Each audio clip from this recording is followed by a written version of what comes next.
Meu amado, estamos fazendo essa gravação desse vídeo que tem como tema Não haverá mais demora, revelando o profundo e o escondido. Veja bem, meu amado, nós estávamos falando no 5º capítulo desse vídeo sobre carros de fogo, visões espirituais ou espaçonave de ultra geração, onde nós mencionamos o livro apócrifo de Abraão e etc. Não quero retomar, se você não viu o 4º capítulo desse vídeo, veja, que eu tenho certeza que ele vai te esclarecer muitas dúvidas. Nesse 5º capítulo e último desse vídeo, nós queremos iniciar com essa imagem, onde diz: o medo me fez pensar em desistir, mas a coragem me fez pensar em lutar. Então não é o medo que vai me retrair, nos retrairmos por causa do medo. Não, nós vamos em frente, vamos lutar. Neste capítulo, neste 5º capítulo, neste último capítulo desse vídeo, nós queremos falar ainda sobre naves espaciais, porque não haverá mais demora, e na conclusão desse trabalho você vai perceber, meu amado, que ele está realmente trazendo temas, nós estamos trazendo os temas que esclarecem muitas dúvidas e que mostra que através dessas revelações não haverá mais demora para o retorno do grande rei. Nós queremos falar de naves espaciais no Novo Testamento, porque até agora nós falamos de naves espaciais no Antigo Testamento. Mas será que no Novo Testamento também se fala desse assunto? Será que Cristo Jesus, será que Jesus está dentro desse contexto também? Esse é um tema complexo, mas não podemos mais nos calar diante desses fatos expostos nas Escrituras. Segundo a própria Escritura, tudo aquilo que foi escrito para o nosso ensino foi escrito. Até sobre nave espacial, presbítero? Até sobre nave espacial. Tudo que foi escrito para o nosso ensino foi escrito. Quantas vezes já pregamos, já ensinamos e falamos sobre o capítulo 4 do livro de Mateus, tema relacionado à tentação de Jesus. Eu te pergunto, quantas vezes você já pregou sobre o capítulo 4 de São Mateus? Evangelho de Mateus, ou no Evangelho de Lucas, que também fala da tentação de Jesus quando ele foi ao deserto e lá ele foi tentado pelo diabo, tendo jejuado 40 dias e 40 noites, teve fome e foi tentado pelo diabo. Quantas vezes você já falou desse assunto? Quantas vezes você já abordou esse assunto? Quantas vezes? Pois é, meu amado, vamos trazer uma nova visão aqui dentro das Escrituras. Vamos ver do que se trata. Lá diz claramente que após Jesus jejuar 40 dias e 40 noites, chegou o tentador, Satanás. Teve uma conversa, Jesus certamente estava com fome, disse: se tu é o Filho de Deus, eu te mando que transforme essas pedras em pães. Certamente que era para comer. Transformar a pedra em pão para quê? Para ficar olhando para ela com fome? Para comer. Jesus disse: olha, Satanás, vou te dizer uma coisa, nem só de pão vive o homem, mas de toda a palavra que sai da boca de Deus. Naquele momento, a Escritura diz que o diabo, Satanás, transportou Jesus do deserto e colocou no pináculo do templo, 70 metros de altura, lá no centro de Jerusalém, o templo de Herodes, Herodes o Grande, o templo que Herodes construiu. O diabo transportou Jesus do deserto e colocou em cima do pináculo do templo. Aí eu te pergunto, quem transporta em alguma coisa. É a Escritura que diz, meu amado, não sou eu que estou inventando nada não. Eu só estou pegando o que está escrito e tentando decodificar aqui. A Escritura diz que o diabo transportou. Quem transporta em alguma coisa. Eu quero te perguntar, ele transportou em quê? Você já parou para pensar em que foi que o diabo transportou Jesus? Mas Jesus deixou se transportar? Deixou, porque diz que ele transportou, colocou no pináculo do templo e disse: olha, te lança daqui abaixo, porque está escrito, ele está citando lá o Salmo 91, que aos teus anjos dará ordem para não deixar o teu pé tropeçar em pedra. Jesus disse: olha, Satanás, está escrito também, não tentarás o Senhor teu Deus. Eu te pergunto, não vou entrar nessa questão da tentação, mas do objeto que o diabo transportou. Qual foi o objeto do transporte? Depois lá do pináculo do templo, quando Jesus falou que não deveria tentar a Deus, o diabo transportou ele novamente. Transportou novamente. Mas é o Senhor que está inventando isso. Não, meu amado, é só você olhar o Evangelho de São Mateus e o Evangelho de São Lucas. Depois transportou novamente a um grande e alto monte. E Lucas fala assim, do mesmo assunto, ele diz: e mostrou desse suposto monte todos os reinos do mundo num espaço de tempo. Num espaço de tempo, e Lucas não diz que espaço de tempo é esse, o diabo mostrou todos os reinos do mundo de cima desse monte. Que raio de monte é esse que dá para ver todos os reinos do mundo? Jesus não estava como Deus, ele estava como homem. Por isso que ele foi tentado pelo diabo, porque se ele estivesse na condição de Deus, o diabo não chegava nem perto. Mas, como ele estava na condição de homem, na condição humana, ele foi tentado. Foi levado a um grande e alto monte. De cima desse monte, no espaço de tempo, o diabo mostrou todos os reinos do mundo para Jesus Cristo e disse: olha, Senhor, Jesus, eu te dou tudo isso aí que é meu. Mentiroso que é o diabo, ele não tem nada, ele não era dono de nada. Jesus disse: olha, diabo, eu nunca vou me prostrar diante de você, porque está escrito: ao Senhor teu Deus adorarás, e só a Ele prestará culto, só a Ele servirás. Num espaço de tempo. Eu te pergunto, que monte era esse que dava para ver todos os reinos do mundo de cima dele? Não se trata de monte, meu amado. Quando houve a batalha nos céus, num tempo incontável, num tempo que a humanidade não soube, essa batalha cósmica, o diabo foi expulso de lá. E certamente que essa tecnologia de naves espaciais, o diabo trouxe essa tecnologia, essas naves espaciais, algumas delas, a Escritura diz que ele trouxe a terça parte de anjo. E certamente essa tecnologia ainda é desconhecida da ciência atual. Foi em nave espacial que o diabo transportou Jesus do deserto ao pináculo do templo, e do pináculo do templo ao grande alto monte, que deu uma volta no globo terrestre num período de tempo, e disse: ó, tá vendo os reinos do mundo? São todos meus, e eu te dou se tu me adorar. Jesus o repreendeu, o diabo teve que o deixar, e naquele momento a Escritura diz: os anjos chegaram e o serviram. Então, meu amado, tanto esse transportar do deserto, como esse grande monte, são naves espaciais. O diabo trouxe consigo toda essa tecnologia. Tá bom? Por que não se fala disso? Por que não se prega isso? Por que não se fala disso dentro das igrejas? Por que não se fala dessas coisas? Por que não se menciona isso? Por que não se sabe?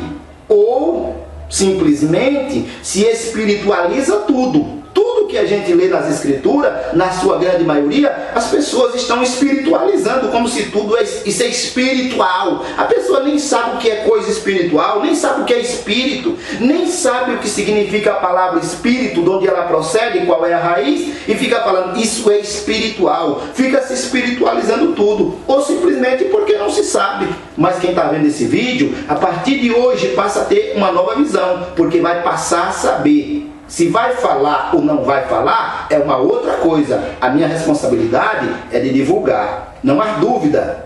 Satanás, anjos caídos, são eles que se apresentam como sendo seres extraterrestres.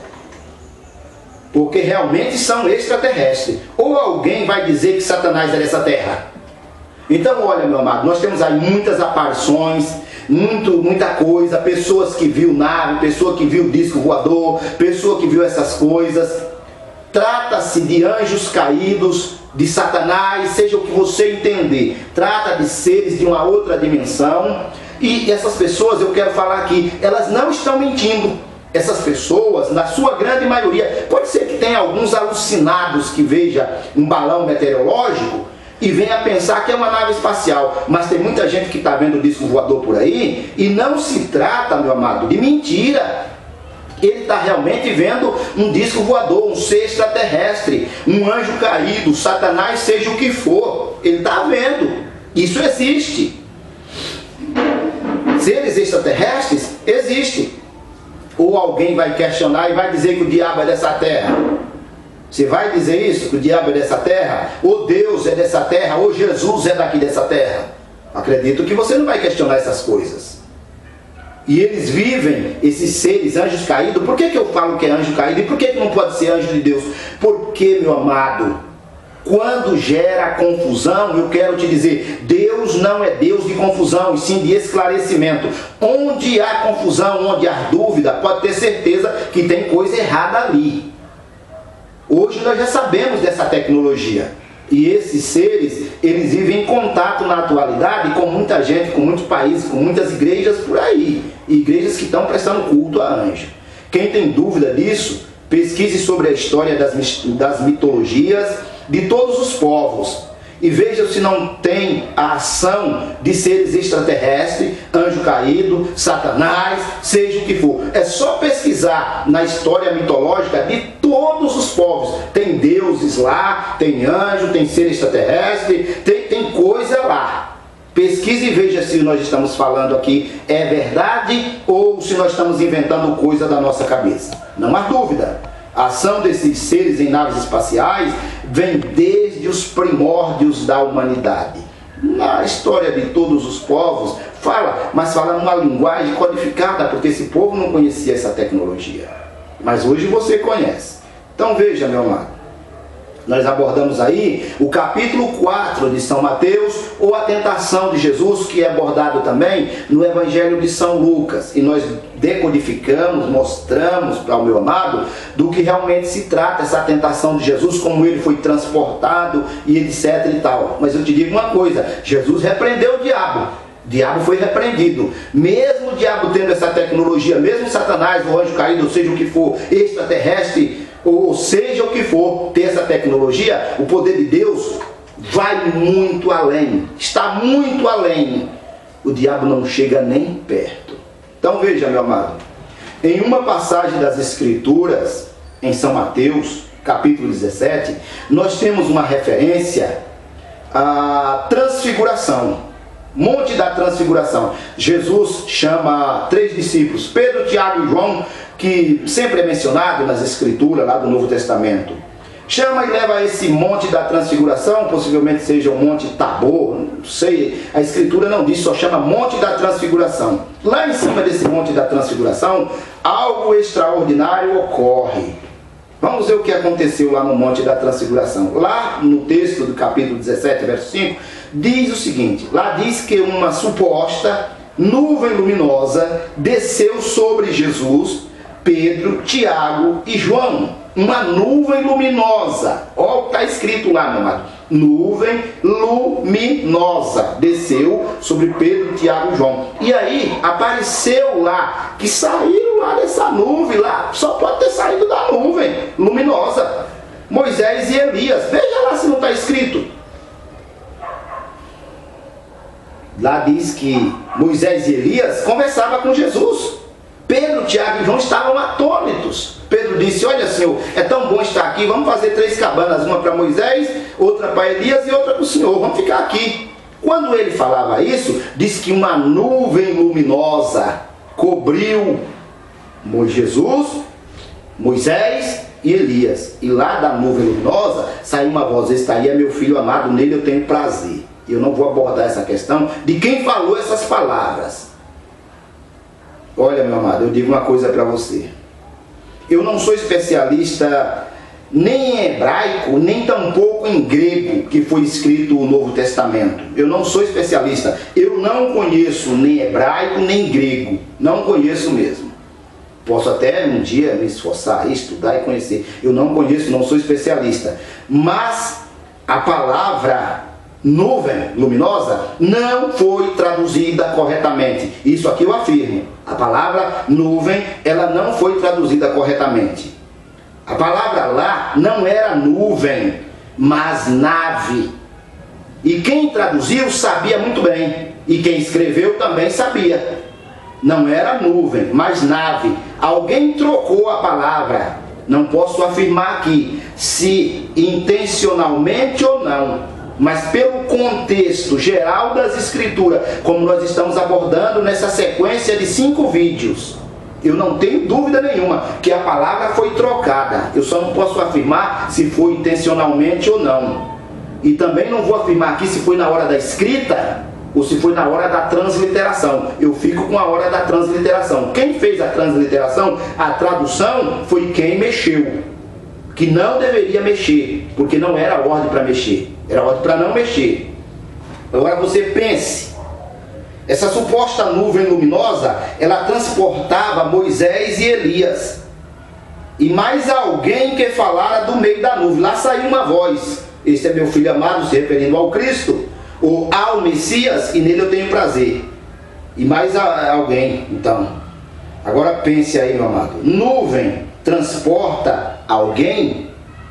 Nuvem é vento, é abstrato, não é concreto. Você não pode estar em cima de uma nuvem, não tem como. Nuvem transporta alguém ou naves? Eu não tenho dúvida. Não se trata de nuvem, se trata de espaçonave, se trata de nave. E a Escritura é bem clara, diz que era luminosa. Não há dúvida. Trata-se, capítulo 17, verso 5 de São Mateus, de espaçonaves celeste. Essas imagens que nós estamos mostrando aí, que o meu amado está vendo, vai ver, não quer dizer que é dessa forma, dessa maneira. É só para ilustrar, meu amado, aquilo que nós estamos falando aqui. É só para ilustrar aquilo que nós estamos mostrando aqui dentro das Escrituras. Israel sabia, os profetas sabiam, muitos deles sabiam, outros não. Hoje, muita gente sabe, outros não. Quem sabe, às vezes não quer se comprometer em falar, mas não haverá mais demora para o retorno do Mestre. Por isso que nós estamos trazendo à tona essas revelações contidas nas Escrituras. Veja bem, meu amado, eu não estou dizendo que desceu o anjo do céu para falar comigo, que Deus veio aqui falar comigo. Não é disso que se trata aqui. Eu estou pegando escritos, coisas que estão escritas dentro das Escrituras Sagradas e decodificando, trazendo à tona para o meu amado perceber essas revelações. Ainda falando de naves dentro do Novo Testamento. Parece ficção científica, mas eu estou tratando aqui, meu amado, das Escrituras Sagradas. Parece ficção científica, mas não é ficção científica que nós estamos tratando aqui. Eu estou falando aqui de Bíblia, eu estou falando aqui de Escritura Sagrada. Como no caso da ascensão de Cristo ao céu, trata-se também de nave espacial. A Escritura diz que Jesus levou os seus discípulos ao Monte das Oliveiras e começou a subir, até que uma nuvem, onde está a palavra nuvem, entenda nave, até que uma nuvem ocultou dos seus olhos, ocultou Jesus dos olhos dos discípulos. Então, após a ressurreição de Jesus Cristo, ele ainda passa aqui na terra por volta de 40 dias. 40 dias. Ele sumia, aparecia, sumia, aparecia, aparecia, sumia, sumia, aparecia. Quando ele ia embora definitivo, que não ia aparecer mais, como realmente não apareceu, ele leva os seus discípulos até o monte chamado Monte das Oliveiras, e ele começou a subir, ele foi ascendendo aos céus, ele foi subindo, até que, diz a Escritura, que uma nuvem, onde está a nuvem, eu vou voltar a repetir, entenda nave, ocultou Jesus dos olhos dos discípulos. Naquele momento que Jesus se ocultou dos olhos dos discípulos, diz que apareceram 2 homens vestidos de branco. Lá está escrito anjos. Não, desculpe, lá está escrito varões. A palavra varão significa homem. Nós sabemos que era um homem celeste, por isso que eu estou usando a palavra anjo. Então, naquele momento, 2 anjos mandaram os discípulos voltarem para Jerusalém, que Jesus voltaria da mesma forma que subiu. Se ele subiu numa nave, agora veja, meu amado, ele volta numa nave. Ele voltará numa nave, vai deixar a humanidade totalmente estarrecida. Se vão dizer que é Beelzebul, é problema de quem vai dizer, meu amado. A Escritura está aí. Veja a Escritura. Ele subiu, e se foi realmente como nós estamos tratando aqui, que nós acreditamos que foi, numa nave espacial, ele voltará numa nave espacial. O que o povo vai dizer? Deus não está nem aí com o que o povo vai dizer. Ele não está nem aí com o que o povo vai dizer. Por isso que nós estamos tratando essa revelação agora, enquanto você pode, enquanto você tem tempo de acreditar em Cristo, na reintegração, na tua salvação, junto com o Pai Celeste. Então veja, os anjos, os homens que estavam lá, disse, ó, é da mesma maneira que ele subiu, ele vai descer. Agora vejam, esse universo, hoje, diz que o universo tem aproximadamente 14 bilhões de anos-luz. Ou seja, para percorrer esse universo, tem que se viajar numa espaçonave na velocidade da luz e leva 14 bilhões de anos para dar uma volta nesse universo. Olha, gente, isso é coisa que não está dentro da perspectiva humana. 14 bilhões de anos-luz. Por que eu estou citando isso? E diz que está em expansão. O que a ciência conhece hoje é que o universo tem essa dimensão de 14 bilhões de anos-luz. Eu estou citando isso, meu amado, por quê?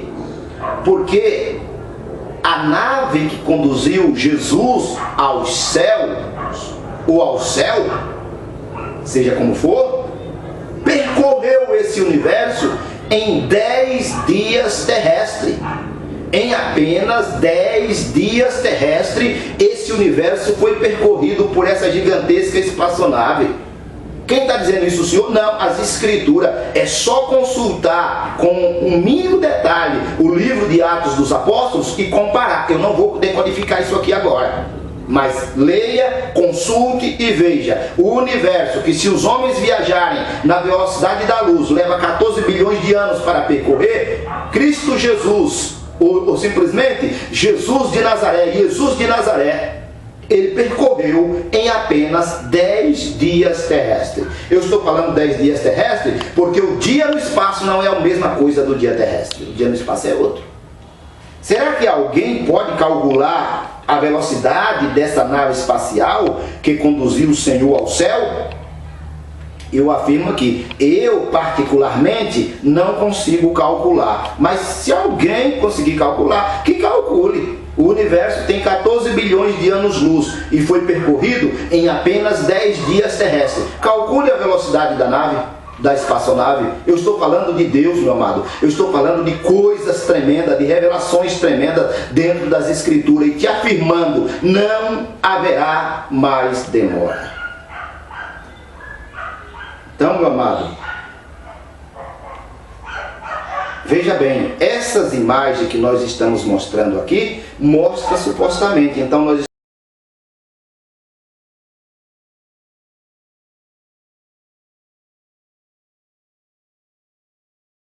estamos vendo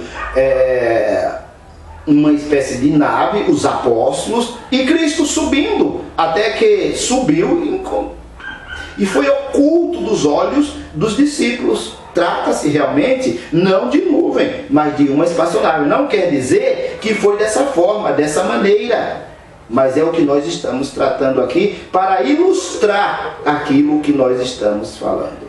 Ainda falando de naves no Novo Testamento, veja que agora nós estamos falando de naves espaciais ou espaçonave no Novo Testamento.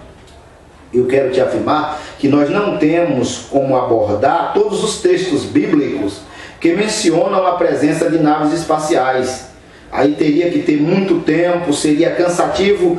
Da minha parte eu não me preocupo, mas a pessoa que vai ouvir. Mas eu acho que já dá para você entender do que a Escritura está falando. Pois são muitos textos que abordam o assunto. Você pode pesquisar, as Bíblias estão aí. No entanto, queremos abordar aqui apenas mais um texto no livro do Apocalipse, porque diz respeito realmente à igreja de Cristo. Então, no livro do Apocalipse, o apóstolo João, no capítulo 14 e verso 12, João está falando lá de uma mulher. Essa mulher, alguns pensam que é Israel, outros pensam que é Maria, e eu afirmo aqui, essa mulher é a igreja. Não vou decodificar, mas você pode ouvir no outro vídeo nosso, a besta do Apocalipse, as pragas do Apocalipse, onde nós abordamos a questão dessa mulher. Então João diz assim: foram dadas à mulher 2 asas de grande águia, para que ela pudesse voar para o deserto, onde já havia um lugar preparado, onde seria sustentada durante tempos e metade de um tempo, fora da vista da serpente. Esse texto lá do Apocalipse está se tratando de um período que a Escritura chama de grande tribulação. Nesse período de grande tribulação, a igreja de Cristo, eu não estou falando da igreja como um todo, eu estou falando de pessoas que não vão se conformar com esse sistema capitalista que está dentro da igreja. Eu não estou criticando ou falando do capitalismo, que é como sistema econômico que existe no mundo, e dizendo que ele não deve existir, não é isso. Eu estou dizendo do capitalismo dentro da igreja, porque a igreja hoje só pensa em capital. Essa é a grande verdade. A maioria de pastores e padres e seja o que for, só pensa nesse aqui. É capital em cima de capital. O capitalismo apodreceu até a medula a igreja atual. Essa é a grande realidade. Então eu estou falando da igreja que nasce da própria igreja, dos cristãos que não vão se conformar, os seguidores do Messias que não vão se conformar com esse sistema capitalista que está aí. Então o apóstolo João diz que nesse período da grande tribulação, esses cristãos, do qual ele chama de mulher, que no caso trata-se da igreja, será arrebatada, será levada para um lugar fora da vista do anticristo, fora da vista da serpente, de Satanás. Será levada para fora da Via Láctea, possivelmente. E aí o apóstolo João fala, meu amado, que essa mulher, que no caso nós estamos tratando que é a igreja, ela será levada nas asas da grande águia. Nós já vimos aí, o Abraão, ele disse que era uma pomba. Agora João diz que a mulher, que no caso trata-se da igreja, será, e não são todos não, será levado nas asas da grande águia. O texto em questão fala da igreja. Igreja que não vai se conformar com esse mundo pecaminoso, com esse capitalismo dentro das congregações das igrejas. Então, essa igreja, muito em breve, muitos desses, não são todos, e aqui eu quero usar lá o dilúvio. Quantas almas foram salvas do dilúvio lá na grande arca do Noé? 8, daquele mundo conhecido mesopotâmico, aquele mundo da Mesopotâmia, 8. Lá do Oriente Médio, 8. Eu não sei quantos serão arrebatados, mas o Deus eterno, ou o eterno Deus, levará a sua amada igreja, aqueles que não, eu não vou ficar repetindo aqui a mesma coisa, que não vão se conformar com esse sistema, que não está envolvido pelo sistema, que não foi engolido pelo sistema, será arrebatado nas asas da grande águia. Que asas de grande águia é essa que João, o apóstolo, está falando? Que asas de grande águia é essa que o apóstolo João está falando? Ele está falando do arrebatamento da igreja e da imensa nave celeste que levará a igreja para os céus. Será uma nave gigantesca que deixará a humanidade estarrecida. Por isso que João, olha ao longe, ele está tendo uma revelação, uma visão. Possivelmente, irmão, está falando aqui até mesmo de viagem no tempo, porque João está vendo isso, meu amado, ele não está vendo isso nos dias em que ele viveu, ele foi levado no tempo e no espaço, em viagem no tempo. Olha, meu amado, ele está falando de viagem no tempo, e ele viu pessoalmente o arrebatamento da igreja. Só que ele não compreendeu. João não conhecia naves espaciais, por isso que ele fala das asas da grande águia. Ele viu ao longe a igreja sendo levada, e ele disse que seria nas asas da grande águia. Essa imagem que o irmão está contemplando não significa que é dessa forma, mas é uma ilustração para demonstrar a realidade que está escrito nos textos sagrados do livro que nós chamamos Bíblia. Então veja, tire suas dúvidas, consulte e pesquise. O que estamos apresentando aqui, que estamos apresentando o que apresentamos aqui, não se trata de fruto de uma imaginação fértil. Pois diz as Escrituras que enganoso é o coração do homem, e somente Deus o conhece. Então não se trata de uma imaginação fértil. Enganoso é o coração do homem e somente Deus o conhece. Está se tratando de escritura, daquilo que está escrito, que a pessoa não observou através desse prisma, através dessa revelação.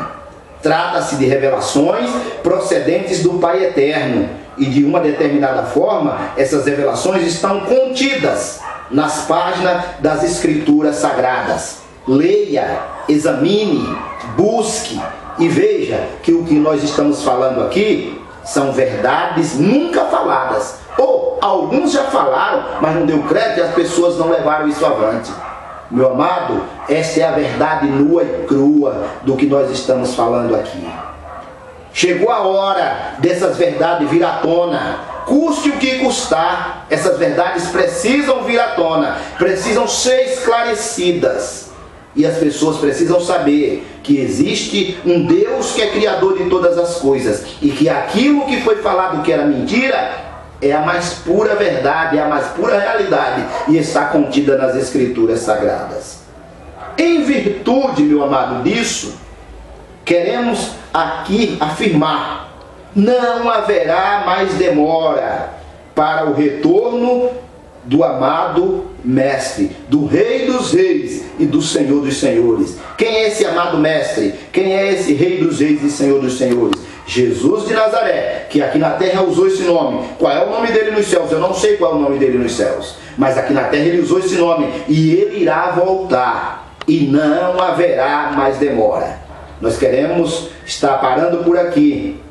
Nós falamos aqui, meu amado, nesses 5 vídeos sobre o tema Não Haverá Mais Demora, revelando o profundo e o escondido. Observe, veja, olhe as Escrituras, porque, meu amado, não haverá mais demora para o retorno de Jesus de Nazaré.